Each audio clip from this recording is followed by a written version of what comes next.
Hello, welcome back to law Vishu classes. मैं विशाल सिंह। आज हम शुरू करते हैं फैमिली लॉ की क्लास 6। इसमें हम सेक्शन आपका 26 से अगर हम शुरू करेंगे, 27 से हम शुरू करेंगे।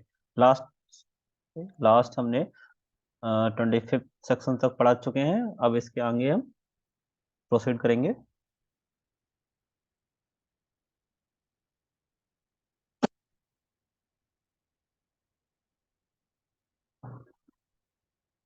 तो हम सेक्शन 26 शुरू करते हैं।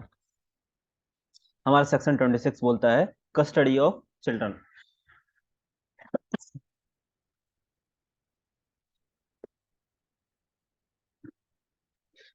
कस्टडी ऑफ चिल्ड्रन यानी अब डिवोर्स हो गई। अब डिवोर्स के बाद कस्टडी किसके पास जाएगी? हस्बैंड के पास जाएगी, वाइफ के पास जाएगी, या फिर किसके पास जाएगी? तुम्हारा ये कौन बताता है? हमारा सेक्शन 26 बताता है और कोर्ट उस पर वर्डिक्ट देता है। तो section 26 custody of a children. In any proceeding under this act, the court may from time to time pass such interim order। यानी कोर्ट क्या कर सकता है? कोर्ट क्या करेगा? टाइम टू टाइम एक कोई इंटरिम ऑर्डर पास करेगा। Make such provision in the degree as it may deem just proper with respect of the custody maintenance education of minor children and constantly with their wishes whoever possible, wherever possible, and may, after the degree, upon application by the petition of the purpose, make from time to time all such other order and provision means with respect to the custody, maintenance, and education of such children might might have been had such degree or interim order proceeding obtaining degree is still pending. The court may also from time to time revoke, suspend, or vary such order previously made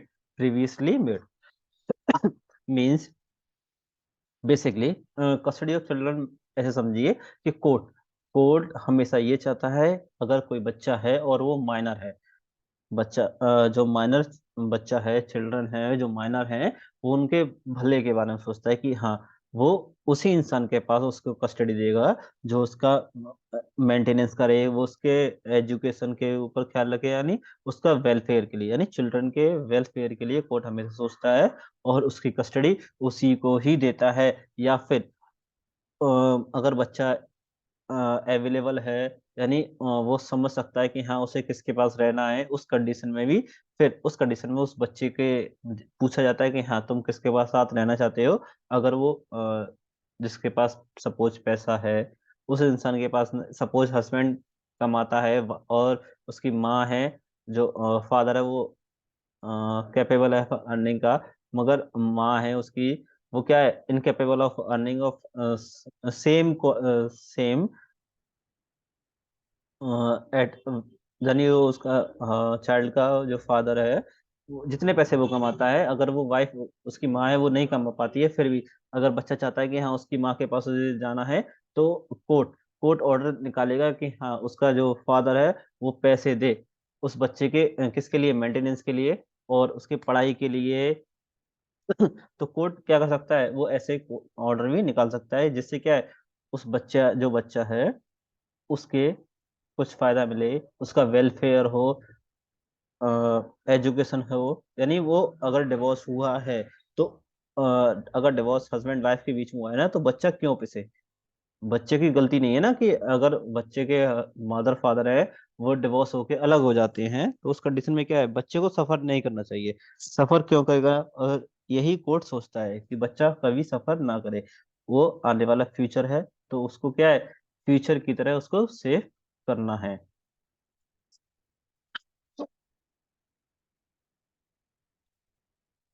फिर आपका आता है, तो ये हमारा यहाँ पर HMA and होता है। ओके, यहाँ हमारा HMA एंड होता है और हम शुरू करेंगे HSA, हिंदू सक्सेशन एक्ट। अब कुछ कुछ पॉइंट आते हैं हिंदू सक्सेशन एक्ट के इसमें। तो शुरू करते हैं हम हिंदू सक्सेशन एक्ट 1956।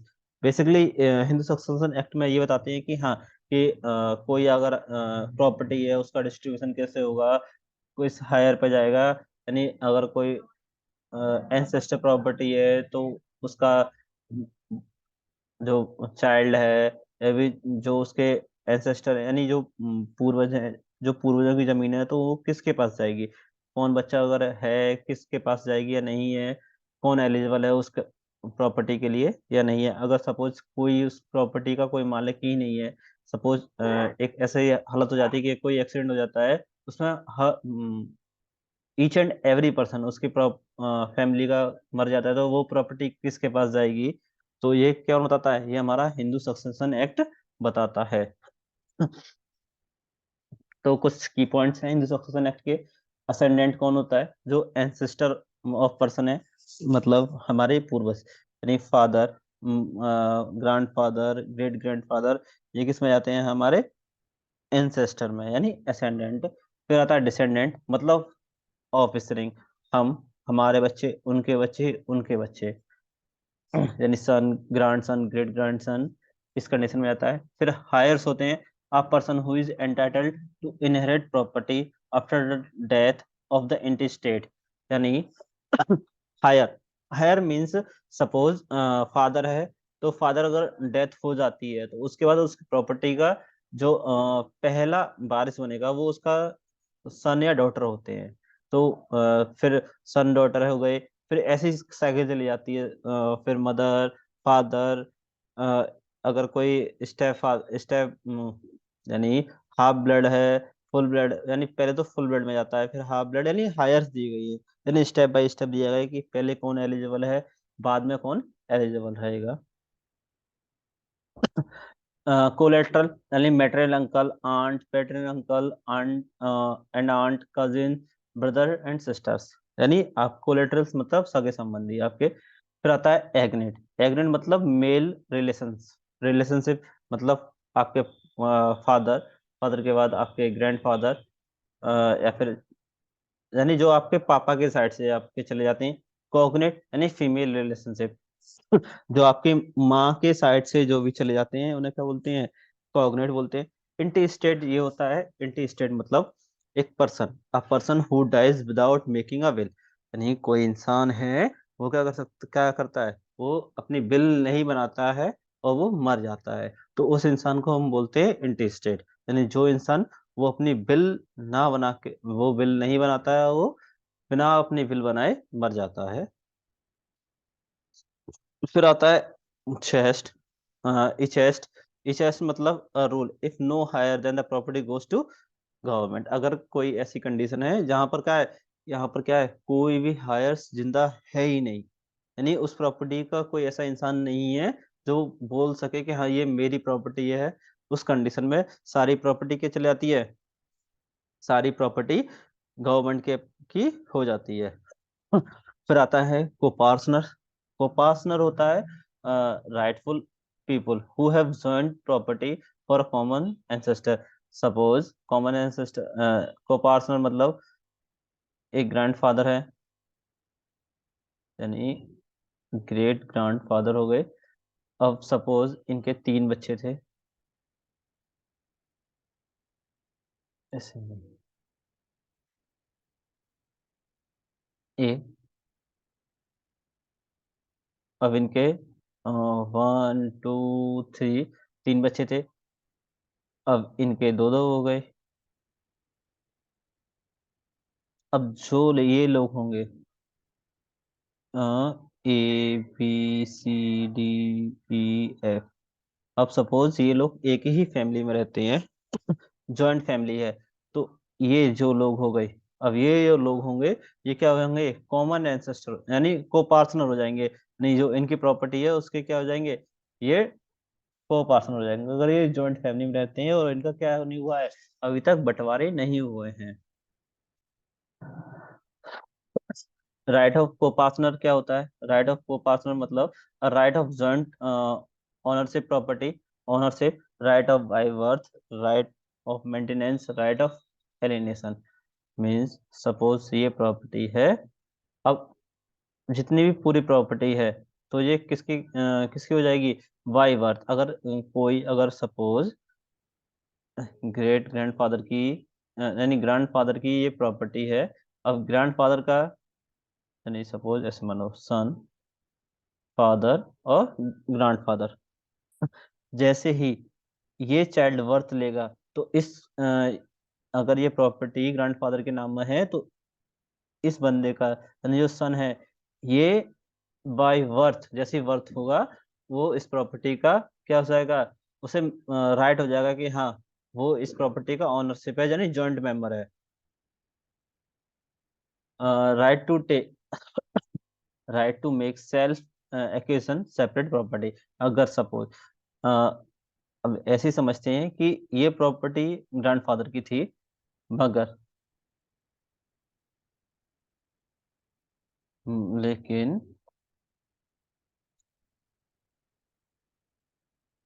सपोज ये प्रॉपर्टी फादर ने ले ली, ये प्रॉपर्टी फादर ने बाई करी है, ये ग्रैंडफादर ने बाई करी है, ये वाली प्रॉपर्टी ये ग्रैंडफादर की है, उन्होंने खुद खरीदी। मगर इस कंडीशन में जो सन है, सन सिर्फ कोपार्टनर किसका हुआ, सॉरी कोपास सन जो सन है वो अपने दादा की जमीन का कोपार्टनर रहेगा, फादर की जमीन का नहीं रहेगा। फादर की मर्जी है, अगर फादर इसको देना चाहता है तो दे सकता है, और नहीं देना चाहता तो वो नहीं देगा, क्योंकि ये कुछ क्या है, उसकी सेपरेट प्रॉपर्टी है, सेल्फ एक्वायर्ड प्रॉपर्टी है। फिर आता है कर्ता। अब कर्ता होता कौन है, अब कर्ता means a senior member of a joint family who manages the property और प्रॉपर्टी मेल और फीमेल, यानी जो आपकी प्रॉपर्टी है, यानी जो आपके घर में जो सबसे बड़ा,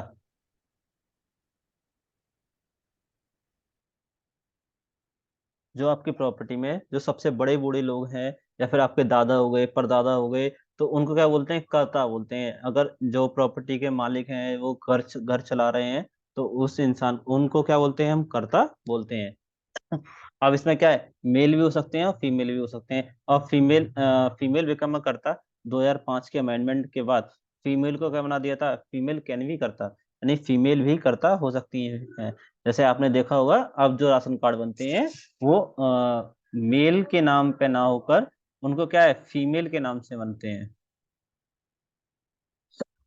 जो राशन कार्ड होते हैं तो वो क्या है, एक तरह से पहल है ना कि हाँ कि कर्ता फीमेल भी हो सकती है। तो ये केस था सुजाता शर्मा वर्सेस मंजू मंजू गुप्ता।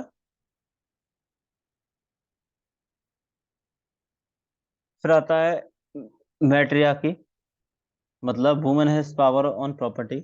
मैट्रियार्की मतलब एक प्रॉपर्टी है, अगर उस पर क्या है, एक वुमेन क्या है, उस वुमेन उस मालिकाना हक है किसी औरत का, तो उसको क्या बोलते हैं, मैट्रियार्की।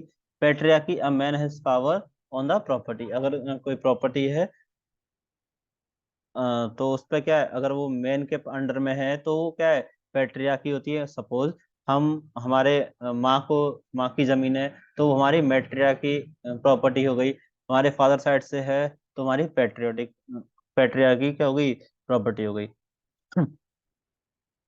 अब मर्डरर, मर्डर क्या होता है, the rule is that if the murder is committed with the view to execute the succession, the murderer will not be entitled to succeed the property of a murder property. अब suppose ये थे great grandfather थे, इनके दो बच्चे थे, ए और B. अब इनके भी दो बच्चे थे, इनका सपोज एक इसका एक्स था, इसका वाई, दो बच्चे थे। अब क्या करता है कि जो ग्रैंडफादर थे वो जिंदा थे, और इनकी क्या अच्छी खासी प्रॉपर्टी थी।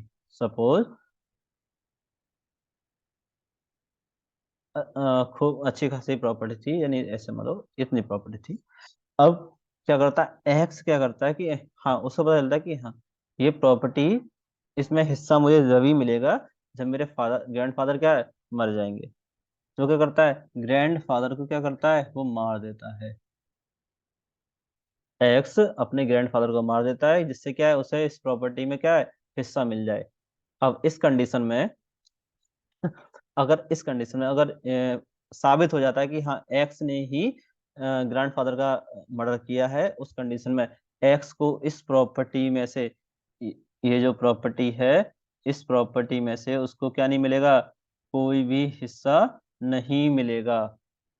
एक्स को क्या नहीं हुआ, एलिजिबल नहीं हुआ कि वो ग्रैंडफादर की किसी भी प्रॉपर्टी में वो हिस्सा ले सके।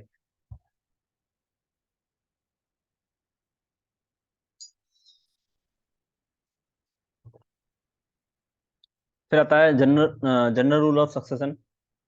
जनरल रूल ऑफ सक्सेशन क्या होते हैं?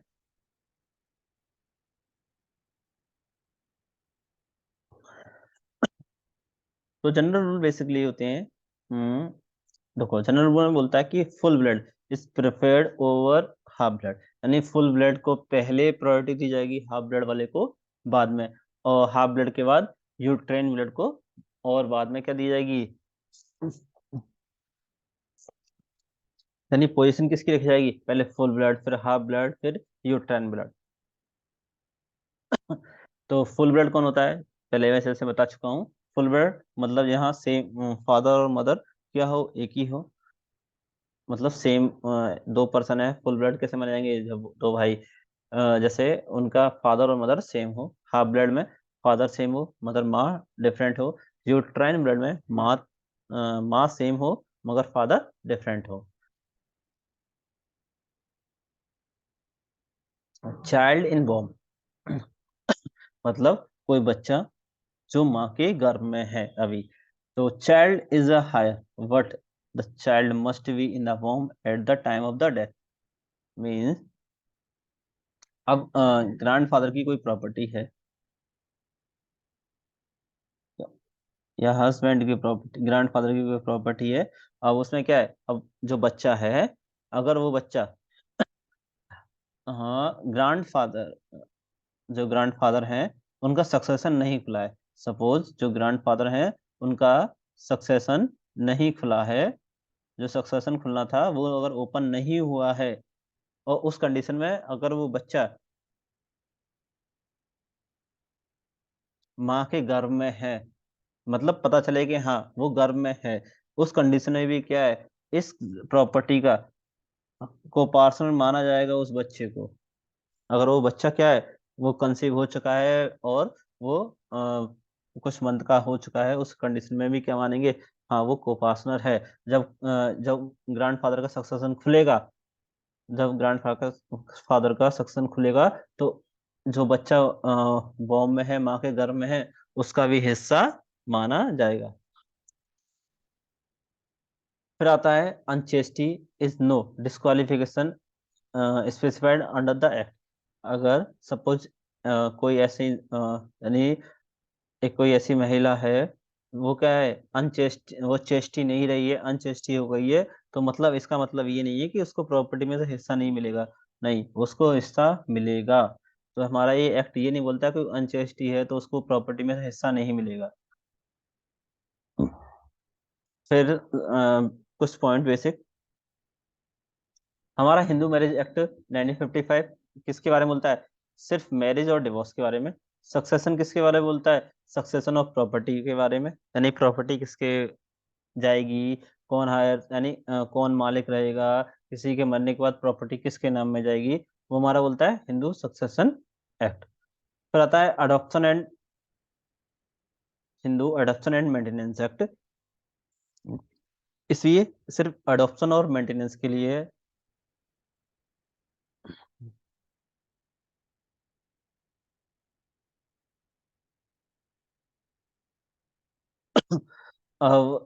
कुछ पॉइंट्स जैसे मुस्लिम लॉ में डिसोल्यूशन ऑफ मैरिज किस व्याप पे दिया जाता है, provided grounds under the Muslim women can obtain a degree of dissolution marriage, यानी जो 1939 में जो डिसोल्यूशन ऑफ मैरिज एक्ट दिया है, उसमें क्या है, मुस्लिम जो फीमेल हैं, मेल हैं, वो अगर मुस्लिम वुमेन है, वो क्या कर सकती हैं, अपने शादी को, डिसोल्यूशन को, शादी को खत्म कर सकती हैं, डिवोर्स के लिए अप्लाई कर सकती हैं। फिर एक नया एक्ट कोई फिर बाद में एक एक्ट आया था, the Muslim women protection right on divorce of the act. Basically ये मेंटेनेंस के ऊपर था कि हाँ, जैसे पहले क्या था, सिर्फ इद्दत पीरियड टाइम तक उन्हें डिवोर्स दिया जाता था, मगर जब से ये फिर आया था आपका सायरा बानो केस, उसमें क्या रहता था, सेक्शन 125 के अकॉर्डिंग जो मेंटेनेंस दिया जाता था वो इद्दत पीरियड तक ही ना रहकर वो लाइफ टाइम के लिए कर दिया गया था कोर्ट के द्वारा। तो उस कंडीशन में फिर गवर्नमेंट ने एक एक्ट बनाया, the Muslim women protection of right on divorce act. ये पॉइंट, ये जो एक्ट था कुछ ही टाइम का है, यानी बहुत छोटा सा है, आप पढ़ सकते हैं इसको, मगर ज़्यादा कुछ महत्व नहीं है इसका, क्योंकि जितनी प्रोसीडिंग होती हैं वो आपकी जो आपके पहले से प्रेसिडेंट जा चुका है सायरा बानो का केस, उसके अकॉर्डिंग दी जाती हैं। फिर आता है आपका special marriage act 1954। Special marriage act 1954 basically किसके लिए है, वो इंटर रिलीजन मैरिज के लिए है। अगर कोई हिंदू है, हिंदू मुस्लिम से शादी करना चाहता है, मुस्लिम हिंदू से शादी करना चाहता है, हिंदू क्रिश्चियन से शादी करना चाहता है, मुस्लिम क्रिश्चियन पारसी किसी से भी शादी करना चाहता है, अगर कोई दो पर्सन जो मेल और फीमेल हैं, वो क्या कर सकते हैं, जो दो लोग शादी करने के लिए एलिजिबल हैं, मेजर हैं, और वो किसी भी कास्ट के, धर्म या रिलीजन के हों, वो क्या कर सकते हैं, वो स्पेशल मैरिज एक्ट के अकॉर्डिंग शादी कर सकते हैं। अगर वो सेम धर्म के हैं तो वो अपने धर्म के साथ कर सकते हैं, धर्म के में अकॉर्डिंग। जो हमारा जो कोई हिंदू है तो हिंदू लॉ के अकॉर्डिंग, मुस्लिम है तो मुस्लिम लॉ के अकॉर्डिंग शादी कर सकता है। अगर वो दोनों अलग अलग रिलीजन के हैं तो वो स्पेशल मैरिज एक्ट के अकॉर्डिंग शादी कर सकते हैं। Do not require any ritual ceremonies. Example, Hindu और मुस्लिम क्रिश्चियन जैसे शादी होती है उनमें रिचुअल्स होते हैं, जैसे हिंदुओं में सात फेरे हो गए, जयमाला वगैरह, और मुस्लिम्स में निकाह पढ़ा जाता है, क्रिश्चियन में चर्च में जाते हैं, सिख में गुरुद्वारा में शादी होती है। यानी आपको कोई रिचुअल्स वगैरह क्या नहीं करने पड़ेंगे, फॉलो नहीं करने पड़ेंगे। आप कोर्ट में जाइए और जज के जो आपका मैरिज रजिस्ट्रार होता है वो आपकी शादी करा देगा। फिर आता है Hindu succession act is not applicable on the special marriage act. मगर जो इंसान, जो पर्सन स्पेशल मैरिज एक्ट के अकॉर्डिंग शादी करता है उस पर हिंदू सक्सेशन एक्ट लागू नहीं होता। अगर उसके पेरेंट उसको क्या नहीं करते, अपनी प्रॉपर्टी नहीं देते हैं, तो वो कोर्ट में ये नहीं कह सकता कि मैं को पार्टनर हूँ किसी प्रॉपर्टी का, तो उसको अगर वो नहीं देना चाहते तो वो नहीं ले सकता, क्योंकि उस पर क्या है, हिंदू सक्सेशन एक्ट लागू नहीं होता है। Hindu succession act only applicable on Hindu marriage act, यानी जिसने शादी हिंदू मैरिज के एक्ट के अकॉर्डिंग करी है, सिर्फ वही इंसान क्या होगा, हिंदू सक्सेशन एक्ट के एलिजिबल होगा।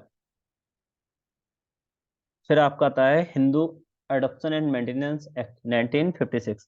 इफ इफ मेल और female wants to adopt son और डॉटर, यानी कोई मेल या फीमेल सन या डॉटर को अडॉप्ट करना चाहते हैं तो वो अडॉप्ट किसके द्वारा करेंगे, वो Hindu adoption and maintenance act 1956 के अकॉर्डिंग ही कर पाएंगे।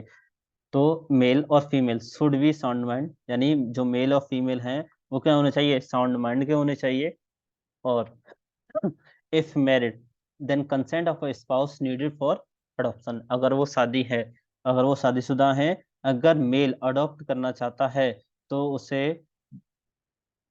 अगर वो हस्बैंड किसी चाइल्ड को, यानी सपोज गर्ल चाइल्ड को अडॉप्ट करना चाहता है, तो उसे पहले अपनी वाइफ से कंसेंट लेनी पड़ेगी, और इन दोनों के पास कोई भी गर्ल चाइल्ड पहले से नहीं होनी चाहिए।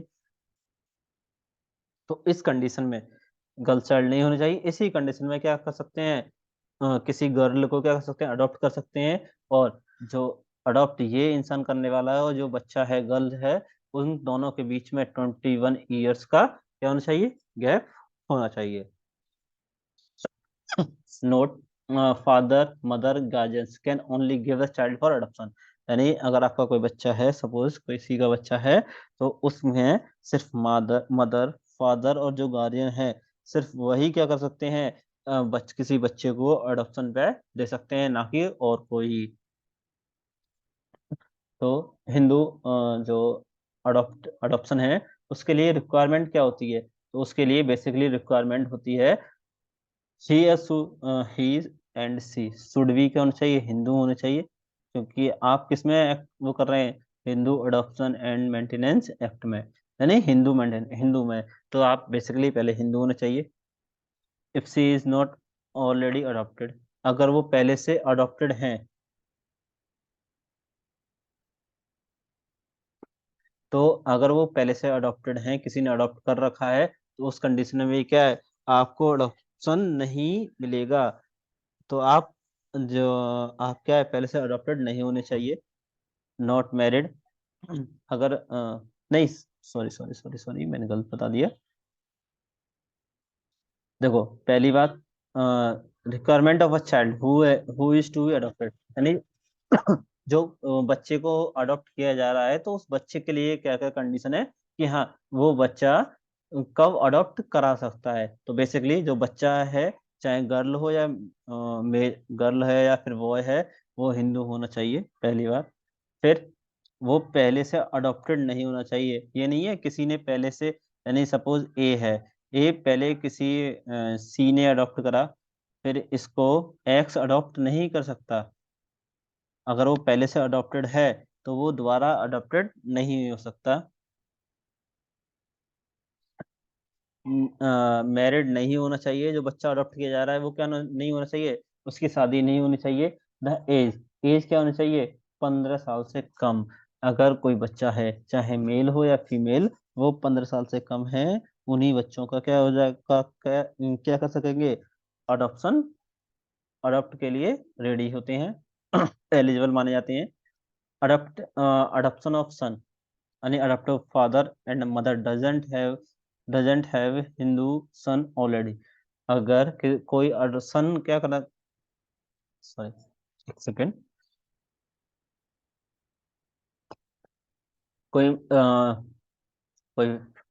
फादर है, तो फादर मतलब है, कोई भी कपल क्या कर रहे हैं, वो किसी सन को अडॉप्ट करना चाहते हैं, तो उनके पास पहले से सन नहीं होना चाहिए। अब सेकंड पॉइंट बोलता है हमारा, अगर कोई जो कपल है, वो अगर किसी गर्ल चाइल्ड को अडॉप्ट करना चाहते हैं, तो उनके पास पहले से कोई गर्ल चाइल्ड नहीं होनी चाहिए। फिर आपका आता है नेक्स्ट पॉइंट। नेक्स्ट पॉइंट बोलता है difference of age between adopted and adopted daughter father क्या होना चाहिए? 21 साल। और सेम किसके लिए दिए? विद मदर एंड अडॉप्टेड सन। अगर आप अगर आप सेम सेक्स में ले रहे हैं, तो आपके लिए क्या है?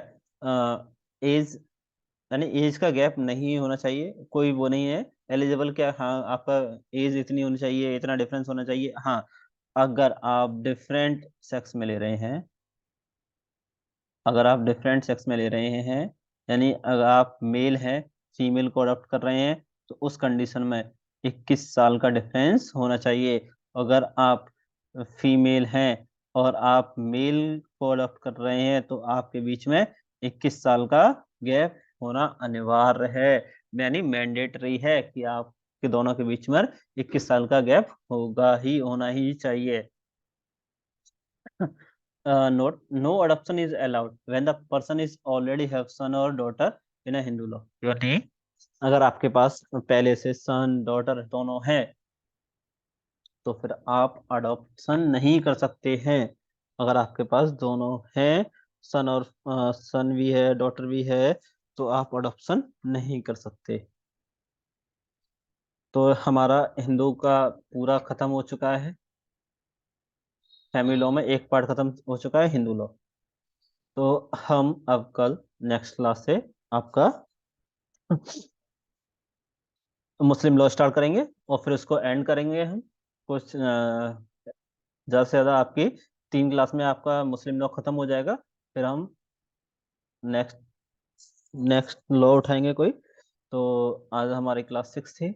आप हमें फेसबुक, इंस्टाग्राम और टेलीग्राम पर ज्वाइन कर सकते हैं, हमारा ग्रुप बना है। आप हमें चैनल विशु लॉ क्लासेस नाम से चैनल है। आप इस पर सर्च कर सकते हैं, टेलीग्राम पर, फेसबुक पर, यूट्यूब पर।